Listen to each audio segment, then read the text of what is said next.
Bismillah, alhamdulillah, wassalatu wassalamu ala rasulillah. Masih dina surat Yusuf ayat ke-77.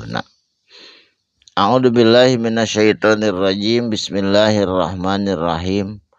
Qalu nyararios atau nyararita ieu dulur-dulurna Bunyamin anu 10 urang anu sabapa putrana Yakub. Dina persidangan anak kerek diketok palu ku hakim. Iyasyriq lamun tema Bunyamin maling cenah. Bapak anu mulia wakil raja tegasna Yusuf antan terangan eta teh Yusuf. Faqad saraqo sanyana aya turunan maling teh cenah.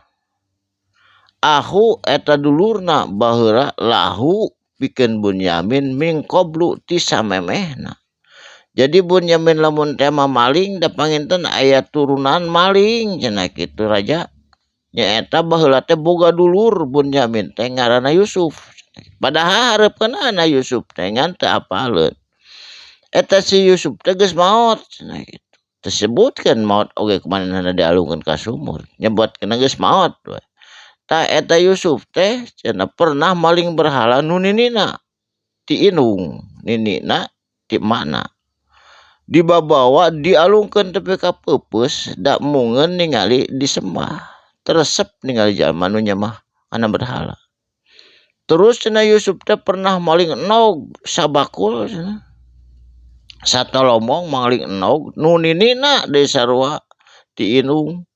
Dibawa ke fakir miskin dibagikeun sabab nempo fakir miskin kalaparan dibagi enog ku Yusuf penang maling ti ninina tah eta meureun cenah turunan matak jadi maling teh Bunyamin teh kitu panyangka alesanana eta wargi-wargina Bunyamin anu 10 urang. Fa'asarraha mangka tuluy nyumputkeun rasa jengke Yusufu Nabi Yusuf. Jengke dan nuduhna cenah boga dulur bangsat, boga dulur maling padahal urang sorangan fi nafsihi kana eta kajengkelan ditutupan teu ditinggalikeun. Walam yubdi jeung teu dinampakeun teu diebrehkeun kana kajengkelan Nabi Yusuf lahum kamarenana pura-pura biasa we sebagai mahkamah atau sebagai wakil raja teu katingali yen keur jengkel da ngomong kitu ka Yusuf nyebutkeun maling baheula keur leutik. Qala nyarios Nabi Yusuf antum syarru ari anjeun eta leuwih jahat makanan tempat kedudukanana tibatan adi maneh anu bari teu maling enog da eta majang fakir miskin berhala oge eta mah dibeupuskeun da teu meunang disembah bener. Wallahu jeung ari Gusti Allah a'lamu langkung uninga bi matasipun tina naon anu ku anjeun disifatkeun eta. Qalu nyararios deui reng-rengan ti Nabi Yakub putra-putra Nabi Yakub. Merdih minta pangampura ka raja ka wakil raja ka mahkamah dina sidangna. Ya ayyuhal aziz, hei anu mulia Yusuf. Diterangan eta teh Nabi Yusuf disangana mah anu mulia teh wakil raja we. Ya ayyuhal aziz, tah panggilan aziz teh tah panggilan kehormatan, kamuliaan pikeun gegeden. Innalahu sanyana ari itu Bunyamin aban boga bapa saykhon syekh eta teh bapana teh kabiron bari geus tua renta cenah geus sepuh. Fahud maka sok canak ahadana ti sebagian kami maka nahu kana ngagantian Bunyamin ulah tepi ka Bunyamin sok abdi we salah sahiji tewak mah cenah. Bunyamin mah kena kudu balik sabab manehna inget janji ka bapana yen moal Bunyamin tepi ka cilaka mau di Yusuf sehingga ayeuna deui cenah moal bisa kabawa balik keur mobarta Yusuf teh duka di mana ayeuna Bunyamin moal bisa kabawa balik sehingga sok gantian kuno sajen ulah Bunyamin.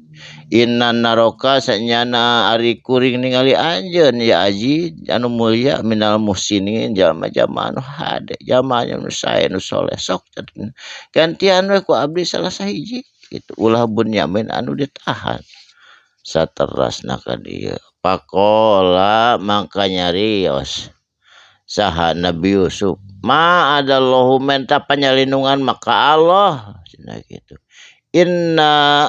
anna hudu sanyana ari nu nyokot eta belat illa mawajadna kajaba jelema anu mangihan naon kuring mangihan naon mata na kana eta muk indahu aya dina karungna Bunyamin moal bisa nun sajen gantian da aya lagi na karung Bunyamin cenah gitu inna idan jeung lamun kuring teu nahan ka Bunyamin la zalimun kuring kalebet jami dolim anu boga salahna ge da Bunyamin eta belat emas oga aya dina karung Bunyamin nah make digentian kuno sejen anu ditahan di dieu teu bisa Bunyamin mah tetep ditahan di dieu maneh mah teu boga salah nu boga salah oge Bunyamin sabab dina karungna aya belat aya emuk emas kitu siasatna Nabi Yusuf supados Bunyamin teu ngiring uih da eta rayina anu soleh anu saibu sarama tah kitu insyaallah dilajengkeun dina dinten enjing mudah-mudahan aya manfaatna barakallahu li wa lakum mugi sehat sadayana bari panjang yuswa kalian tiasa papenak deui sadaqallahul adzim wassalamualaikum warahmatullahi wabarakatuh.